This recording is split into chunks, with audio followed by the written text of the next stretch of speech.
नमस्कार, मी कोमल धर्माधिकारी. मी onco dietitian आहे. Mumbai onco care centre Kolhapur इथे मी डॉक्टर अक्षय शिवचंद सर यांच्या नेतृत्वाखाली आम्ही तिथे डेलिकेट कॅन्सर पेशंट हँडल करतो. तसंच आज महिला दिन ह्या निमित्ताने मला बिंदास्त बोला ह्या चॅनलने आमंत्रित केलं, ह्याबद्दल मी त्यांचे खूप खूप धन्यवाद देते. आज या मंचावर आपण जसं कोल्हापूरमध्ये आजकाल कॅन्सर ह्या विषयाचा जो वाढत चालला आहे डिझीज, त्याच विषयावरती आज आपण इथे चर्चा करूया.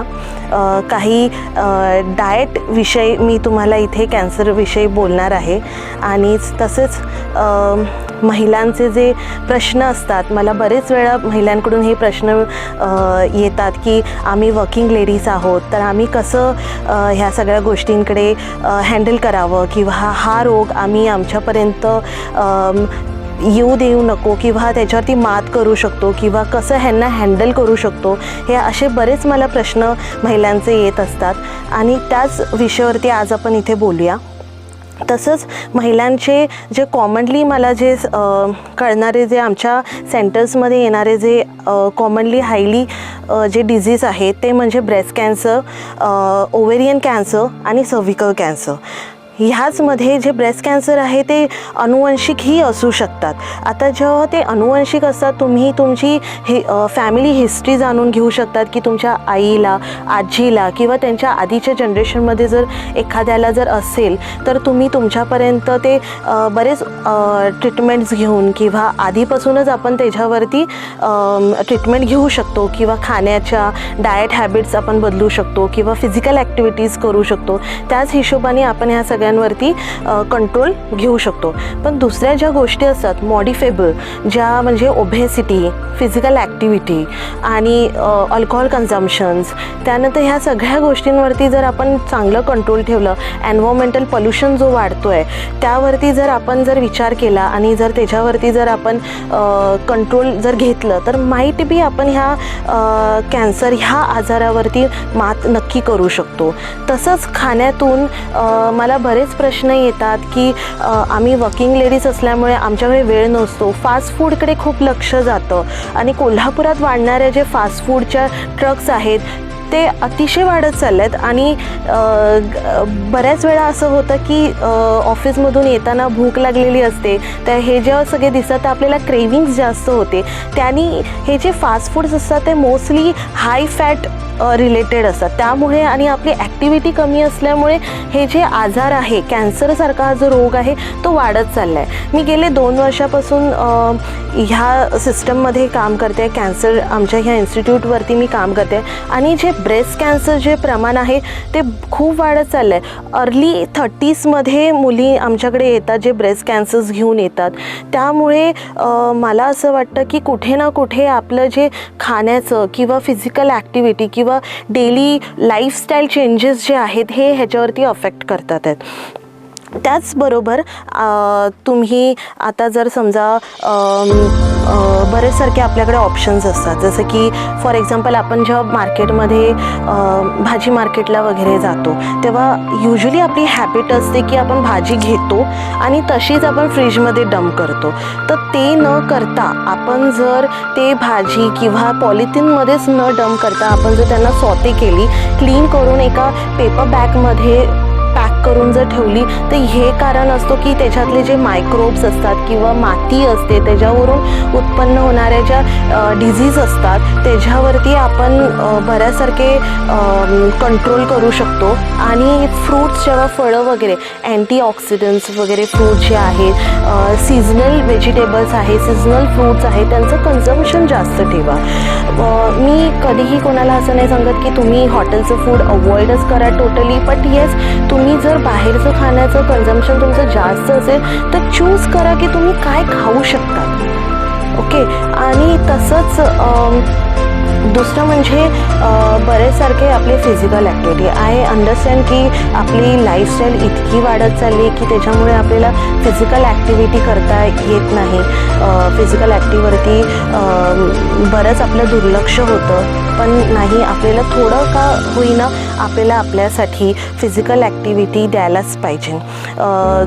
एक वेळ ठरवा की त्या वेळेला ॲटलिस्ट तुम्ही स्वतःसाठी एक 30 मिनटं काढा, वॉकिंग करा, किंवा तुम्ही साधं जरी एक योगासना असं जरी केला तरीही चालतं. असं काही गरजेचं नाही की तुम्ही जिमच जॉईन करायला पाहिजे किंवा किंवा कुठच्या एखादा इन्स्टिट्यूटच जॉईन करायला पाहिजे असं काही नाही. तुम्ही घरातल्या घरातही स्वतःसाठी वेळ काढून बऱ्याच गोष्टींवरती फिजिकल ॲक्टिव्हिटीवरती फोकस करू शकतात. दुसरं म्हणजे जेव्हा खाण्याचा विषय येतो, माझ्याकडे बरेचसारखे मिथ येतात, प्रश्न घेऊन येतात की साखर खाल्ल्यानं कॅन्सर होतो का, की फ्रीजचं खाणं खाल्ल्यानं कॅन्सर होतो का. आम्हाला वेळ नसतो तर आम्ही मोस्टली शिळं जेवण आम्हाला खायला लागतं. आम्ही प्रिपेअर्ड करून ठेवलेले फूड आम्हाला कन्झ्युम करावं लागतं. ह्या सगळ्या गोष्टींनी कॅन्सर होत नाही, पण येस तुमचं न्यूट्रिशनल क्वालिटी जी असते खाण्यातली ती नक्की कॉम्प्रोमाइज होते. जसं का फॉर एक्झाम्पल एखादी पदार्थ जेव्हा तुम्ही ताजं बनवतात, एखादी भाजी जेव्हा तुम्ही ताजी बनवता त्यातलं जे न्यूट्रिशनल क्वालिटी असते ती त्यानंतर जे स्टोअर केल्यानंतर तुम्ही जेव्हा ती भाजी तुम्ही फ्रीजमध्ये स्टोअर करणार, फ्रीजमधून जेव्हा तुम्ही परत काढणार, रिहीट करणार त्याच्यानंतर जेव्हा त्याची जी न्यूट्रिशनल क्वालिटी असते ती इफेक्ट होते आणि त्यामुळेही तुम्हाला त्याचं जे न्यूट्रिशन डेफिशियन्सी आहे ते आपल्याला होतात. त्यामुळे काय होतं की आपल्या इम्युनिटीला फरक पडतो आणि जेव्हा तुमच्या इम्युनिटीला फरक पडतो तेव्हा सर्दी, खोकला, फीवर हे जे सीझनल जे आजकाल जे फीवर असतात ते खूप होतात. स्पेशली इन्फेक्शनल जे गोष्टी आहेत आमच्या सेंटरमध्येही असे होतात की बऱ्याच वेळा माझ्याकडे एक साथ सगळे पेशंट आमचे सर्दी, खोकला ह्याला त्रासित असतात. आता त्यांचे जे विषय आहेत ते ऑलरेडी किमोथेरपीला जातात, त्यामुळे त्यांचे जे इम्युनिटी पॉवर असते ती लो होते. पण आपल्याकडे बराचसारखा चान्स आहे की आपण जर आपली इम्युनिटी पॉवर जर स्ट्रॉंग ठेवली तर हे जे होणारे सर्दी, खोकला हा जो आजार आहे त्याच्यावर ॲटलिस्ट आपण मात करू शकतो. इन्फेक्शन्स जे असतात त्यावरती आपण मात करू शकतो. सो तसंच जर खाण्याकडे तुमच्या डेली लाईफकडे जर तुम्ही लक्ष दिलात, ज्या छोट्या छोट्या गोष्टींवरती जर तुम्ही कंट्रोल केलात, चान्स घेतलात की नाही मी माझी जी डेली लाईफ आहे, माझी डेली रुटीन आहे ते कशा प्रकारे मी कंट्रोल करू शकते, मी हँडल करू शकते. जर हे असं ज्या सगळ्या गोष्टी झाल्या तर नक्की आपण ह्या कर्करोगावरती नक्की मात करू.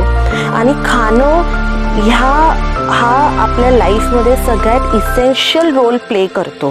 तो स्पेशली माझ्या कोल्हापूरच्या ज्या मैत्रिणी आहेत, महिला आहेत, मला त्यांच्याकडून मी त्यांना निवेदन करते की तुम्ही प्लीज शक्य तितकं खाण्यामध्ये फ्रूट, व्हेजिटेबल्स ॲड करा. जितक्या पण आपले लोकल सीझनल व्हेजिटेबल्स आहेत ते कन्झ्युम करा. त्यांचा आहारामध्ये तुमचं जास्तीत जास्त प्रमाण ठेवा. तुमच्या मुली किंवा आपल्या घरच्या ज्या यंग एजच्या ज्या मुली आहेत त्या स्पेशली आपल्याला कॉलेज सुटल्यानंतर पिअर ग्रुप्सच्या प्रेशरनं मी बोलू शकते की त्या फार फास्ट फूडकडे मला दिसतात येता जाता. ह्या गाड्यांवरती मला यंग जनरेशन दिसतो. तर आपण आपल्या ह्या जनरेशनला एज्युकेट करूया की हे सगळं खाणं ठीक आहे, एका लिमिटमध्ये ओकेजनली खाणं ठीक आहे, पण मोस्टली तुमचं खाणं घरगुती असावं, ताजं असावं, स्टोअर केलेलं नसावं आणि प्रिझर्वेटिव्ह कॅन्ड फूड जे असतात त्यांच्यावरती कमीत कमी लक्ष देऊन जे रेग्युलर पोळी भाजी किंवा ज्वारी, नाचणी ह्यांचं जे कन्झम्पशन आहे ते जास्तीत जास्त ठेवा. बऱ्याचसारख्या कोल्हापूरमध्ये कॉलन कॅन्सर हाही आजार महिलांमध्ये इवन पुरुषांमध्येही सापडला जातो. तर ह्याचं जे मेन वाढतीचं जे कारण आहे ते म्हणजे फॅट कन्झम्पशन. युजली आपल्याकडे जे आजकाल फॅट फूडचं जे फेट जे चालू आहे त्याच्यामुळेही हा आजाराची शक्यता जास्त होते, कारण फॅट कन्झम्पशन जास्त केला जातो, मैदा प्रोडक्ट्स जास्त केला जातो. आजकालच्या मुलांना घरात बनवलेली भाकरीपेक्षा बर्गर पिझ्झा जास्त आवडतो. त्यामुळे आपण आपल्या मुलांना हे एज्युकेट करूया की ह्या सगळ्या गोष्टींचा त्यांच्या येणाऱ्या आयुष्यावरती किती असर होऊ शकतो. आता ते यंग आहेत, त्यामुळे आपण बरेच सारखे आता त्यांना काहीही म्हणजे त्याचा असर होत नाही की हा ठीक आहे, डायजेस्ट व्यवस्थित करू शकतात. एखादा बर्गर खाल्ला, 2 बर्गर खाल्ले तरी त्यांना एवढं काही त्रास होणार नाही. पण येणारे जे फ्युचरमध्ये माईट बी ह्या सगळ्या गोष्टींचा त्यांना त्रास होऊ शकतो. त्यासाठी आतापासून जर आपण आपल्या मुलांना एज्युकेट केला, स्पेशली मुलींना मी जास्त फोकस करीन, कारण आजकाल मला PCOS असे जे त्रास आहेत त्या मुलींमध्ये अगदी यंग जनरेशनपासून दिसतात. बरेच माझ्याकडे आई येतात त्यांच्या की माझ्या मुलीला असा त्रास आहे, तर आम्ही काय करू शकतो त्यावरती. तर माझं यावरती एकच मत आहे की आपण आपल्या मुलींना एज्युकेट करावं ह्यासाठी की बघा की जर तुम्ही ह्या विषयावरती जर नीट आपण जर त्यांना एज्युकेट केलं ना, तर माईट बी त्यांना कसं ह्या सगळ्या गोष्टींचं नॉलेज होऊ शकतं. तसंच दही, दुधाचे जे पदार्थ असतात, दही, ताक, हे जे पदार्थ असतात आपण ह्या सगळ्या पदार्थांवरती जास्तीत जास्त फोकस केले पाहिजे. हे सगळे जे पदार्थ आहे हे आपल्या कॉलॉनसाठी खूप चांगले आहेत. कॉलॉनचे जे कॅन्सरसारखे जे रोग आहेत त्यांच्यावरती मात देतं. पण ह्यांचं जे कन्झम्पशन आहे आपण टोटली बंद केलेलं आहे. घरातलं तूप, लोणी आपल्याला शी वाटतं, पण त्याचबरोबर आपल्याला चीज, बटर हे सगळं यम्मी वाटतं. तर हे सगळं जे आपलं दृष्टिकोन बदलला गेलेलं आहे खाण्याबद्दल, हे आपण बदलायला पाहिजे. तसंच अजूनही बरे प्रश्न येतात माझ्याकडे की मायक्रोवेव्ह ओव्हन्स ह्यांचं जर कन्झम्पशन आम्ही केलं, ह्यांचं जर खाणं घेतलं तर कॅन्सर होतो का? तर नाही, ह्यांच्यामुळे कॅन्सर होत नाही. पण जर तुम्ही प्रीहीट सारखं एखादं फूड केलात की त्याच्यामधले जे कार्सिनोजेन्स जे सेल्स तयार होतात त्याच्यामुळे माईट बी तुम्ही त्या कॅन्सरच्या पाथवरती वळत असतो. तर ह्या सगळ्या फक्त गोष्टी हे करा. आणि मिथ आणि फॅक्टमध्ये आपल्याला बरंच नॉलेज वाढवायला पाहिजे. त्याचबरोबर खाण्यामधून आपलं जे डेली रूटीन जे आपण घरामध्ये लहानपणापासून ज्या गोष्टी खात आलो आहे त्या सगळ्या गोष्टी आपण एज्युकेट केल्या पाहिजे. समाजामध्ये ह्या सगळ्या गोष्टींचं जे वाढती आहे ते सगळे वाढवायला पाहिजे, आणखीन प्रमाणं वाढवायला पाहिजे. आणि ज्या गोष्टी जे फास्ट फूड वगैरे आहे त्याच्यावरती आपण कंट्रोल करायला पाहिजे. तसंच आपल्याकडे मटण म्हणजेच रेड मीट खाण्याचीही खूप आवड असते सगळ्यांना. तर मी असं नाही बोलत आहे आता तुम्हाला घाबरवत नाही आहे की तुम्ही रेड मीट वगैरे खाऊ नका किंवा मटण कन्झम्पशन करू नका. It's a very high source of protein, तुम्ही नक्की खावा, काही प्रॉब्लेम नाही. पण माझं ह्याबद्दल हेच आहे की तुम्ही घरात शिजवा, घरात बनवा आणि खावा. बाहेरचं जेव्हा आपण मटण, चिकन जेव्हा खातो त्यामध्ये जे होणारे जे कार्सिनोजेन्स तयार होतात त्याच्यामुळे आपल्याला कॅन्सरच्या पाथवरतीच आपण चालत असतो. फक्त माझं एवढंच तुमच्याकडे हे आहे की तुम्ही प्लीज बाहेरचं नॉनव्हेज खाऊ नका, घरचं बनवून शिजवून खा, बॉईल करून किंवा पोचिंग करून असं तुम्ही खावा. चिकन खावा, मटण खावा, काही प्रॉब्लेम नाही, पण घरचं खावा. बाहेरचं जेव्हा आपण हे सगळे पदार्थ खायला जातो, स्पेशली फ्राईड, ग्रिल्ड वगैरे खायला जातो, त्यातलं जे कार्सिनोजेन्स जे असतात ते जास्तीत जास्त प्रमाणात वाढलेले गेले असं, कारण ते हाय हीट टेम्परेचरमध्ये शिजवलेले असतात.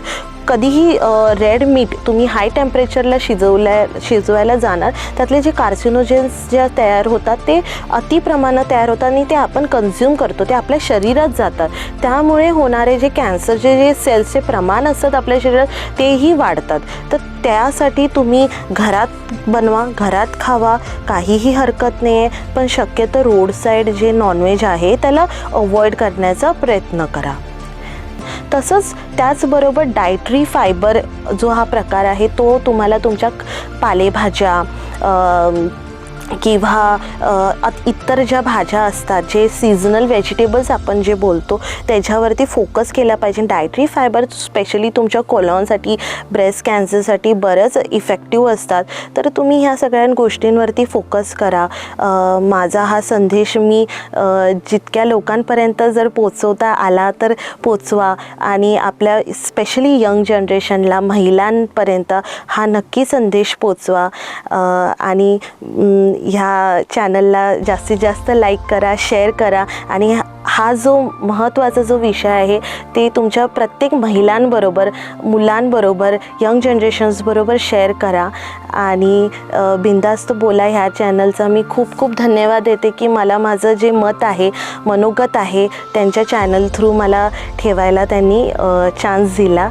त्यासाठी थँक्यू.